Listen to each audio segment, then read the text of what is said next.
The stadium in Dortmund is loud, but for a split second everything feels strangely quiet.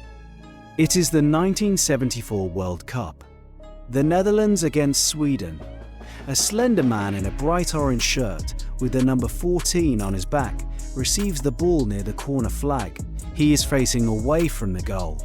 A Swedish defender, Jan Olsson, is tight behind him, breathing down his neck, closing every path.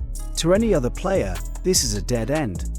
But Johan Cruyff does not see walls, he sees space. He fakes a cross with his right foot, but instead of striking the ball, he hooks it behind his standing leg and spins 180 degrees in a heartbeat.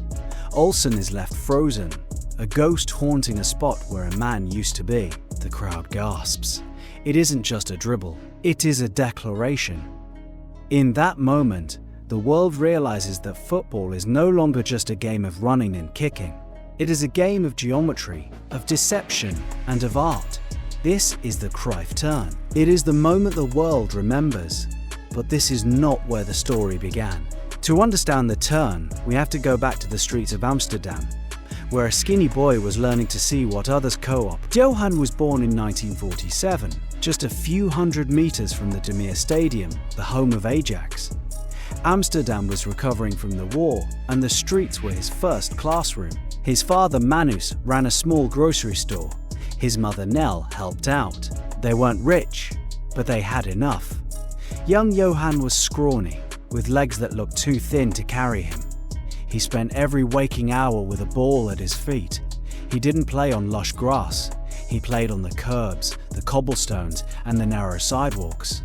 He later said that playing on concrete was his greatest teacher. If you fall on concrete, it hurts. So, you learn not to fall. You learn to balance. You learn to move your body so the defender can never touch you. His father was his biggest fan. Manus would watch him play and encourage his obsession.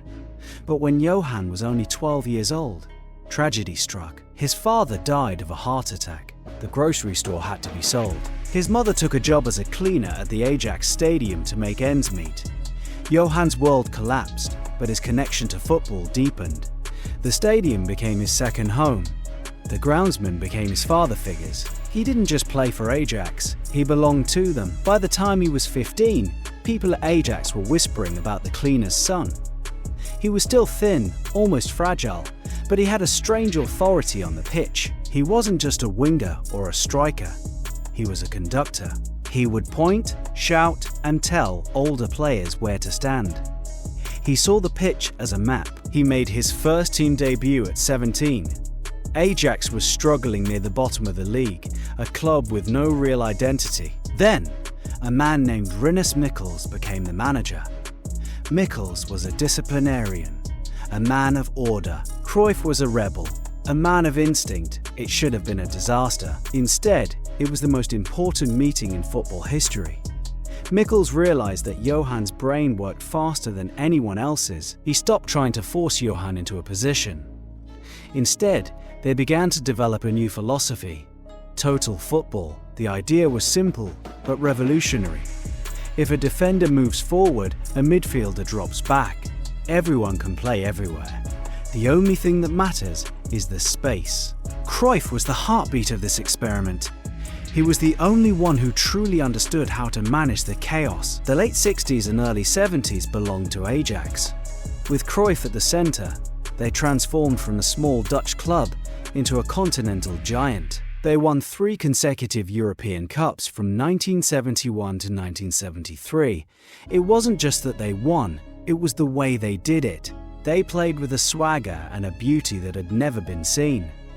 Cruyff was the face of this revolution. He wore his hair long, he spoke his mind, and he wore the number 14 when everyone else wore 1 through 11. He was a rock star in football boots. On the pitch, he was everywhere. You would see him deep in his own half, taking the ball from the goalkeeper, and 30 seconds later, he was in the box finishing a cross. He won the Ballon d'Or in 1971, then again in 1973 and 1974. He was widely considered the best player in the world, but his dominance wasn't built on strength. He was never the fastest or the strongest, he was the smartest. He famously said, playing football is very simple, but playing simple football is the hardest thing there is. He made the most difficult passes look like common sense. In 1973, Cruyff did the unthinkable. He left Ajax. The players had voted for a new captain, and they didn't choose him. Feeling betrayed, he decided to move. Real Madrid wanted him, but Cruyff chose Barcelona. He said he could never play for a club associated with the dictator Francisco Franco. It was a political statement as much as a sporting one. Barcelona was in a dark place. They hadn't won the league title in 14 years. When Johan arrived, the mood changed instantly. He didn't just play, he led. In his first season, he took them to the top of the table. The defining moment came in February 1974. A 5-0 victory over Real Madrid at the Bernabeu. The people of Catalonia didn't just see him as a footballer. They saw him as El Salvador, the saviour. He named his son Jordi, a traditional Catalan name that was banned at the time by the government. He became a symbol of resistance and excellence. He taught Barcelona that they didn't have to be victims of history. They could be the masters of their own destiny. The 1974 World Cup should have been the crowning glory of Cruyff's career. The Dutch Oranje arrived in West Germany, playing a brand of football that looked like it was from another planet. They cruised through the tournament, destroying giants like Brazil and Argentina. In the final against West Germany, the Dutch showed their ultimate arrogance. From the kickoff, they passed the ball 13 times without a German player even touching it. Cruyff then took the ball, accelerated into the box, and was fouled. Penalty. 1-0 to the Netherlands before the Germans had even breathed, but then the Dutch slowed down. They toyed with their opponents instead of finishing them. The Germans, resilient and disciplined, fought back to win 2-1. Cruyff walked off the pitch with a silver medal, his face a mask of disappointment. He would never play in another World Cup. To many, he is the greatest player to never win the trophy. But Cruyff later said, "There is no greater medal than to be acclaimed for your style." He valued the beauty of the game more than the medal around his neck. Cruyff's journey was never easy, because he was a man who refused to stay silent. His first major challenge was his own body. As a child, he was told he was too weak for professional football. He had to perform special exercises to strengthen his ankles and legs. He turned his physical frailty into an advantage, relying on agility and balance, rather than brute force. His second challenge was his personality. He was famously difficult. He argued with referees, directors, and teammates. He was a know-it-all who usually did know it all. This led to his departure from Ajax, and later, his sudden retirement from the national team before the 1978 World Cup. For years, people thought he stayed away because of a political protest. Only decades later did he reveal the truth. His family had been victims of a terrifying kidnapping attempt in Barcelona. The trauma left him unable to focus on a month-long tournament away from home. Thirdly, he faced the challenge of age. When he returned to Ajax in his mid-30s, many said he was finished. When the club refused to give him a new contract in 1983, he did something spiteful and brilliant. He signed for their arch-rivals, Feyenoord. At age 37, he led Feyenoord to their first league title in a decade. He proved that his mind was still the most dangerous weapon on the pitch. No man is an island, and even a genius like Cruyff had pillars to lean on. The first was Rinus Michels. Without Michel's tactical discipline, Cruyff might have just been a gifted drifter. Michels gave him the framework, and Johan provided the paint. They were the architects of the modern game. The second key person was his father-in-law, Cor Costa. Costa was a diamond merchant and became one of the first true super agents in football. He managed Johan's finances and career moves with a cold, business-like efficiency that was ahead of its time. Costa taught Johan that a footballer should be treated as a professional and a brand, not just an employee. Lastly, there was his wife, Dani. In a world of fame and pressure, Dani was his anchor. She was the only person he truly listened to. When he faced the kidnapping attempt and the pressures of the Barcelona captaincy, she was the one who kept him grounded.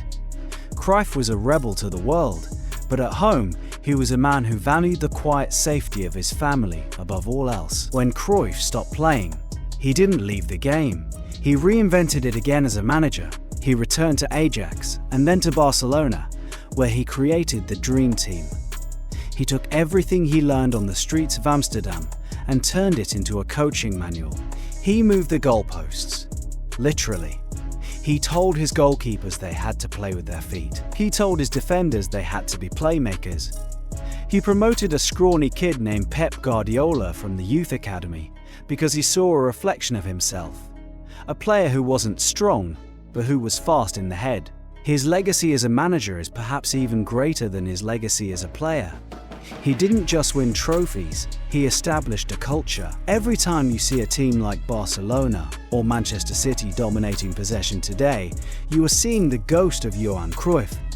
He believed that the ball is a precious thing and that losing it is a sin. He turned football into a chess match played at high speed. In 2015, Johan Cruyff was diagnosed with lung cancer, a lifelong smoker, until a heart scare in the 90s forced him to swap cigarettes for lollipops.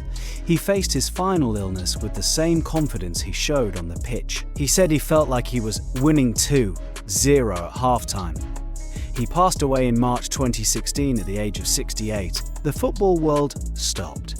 In Amsterdam, the stadium was renamed the Johan Cruyff Arena. In Barcelona, fans wept in the streets. But the most fitting tribute wasn't the tears. It was the way the game continued to be played in his image. Johan Cruyff didn't just play football, he solved it. He saw a game that was often cluttered and messy, and he brought it clarity. He taught us that a simple pass could be more beautiful than a 30-yard strike. He taught us that the man who runs the most isn't necessarily the man who plays the best. He took the total out of total football and made it a human philosophy, the pursuit of perfection through intelligence. If you go back and watch that video of the Cruyff turn in 1974, look past the trick itself. Look at Jan Olsen, the defender. He doesn't look angry.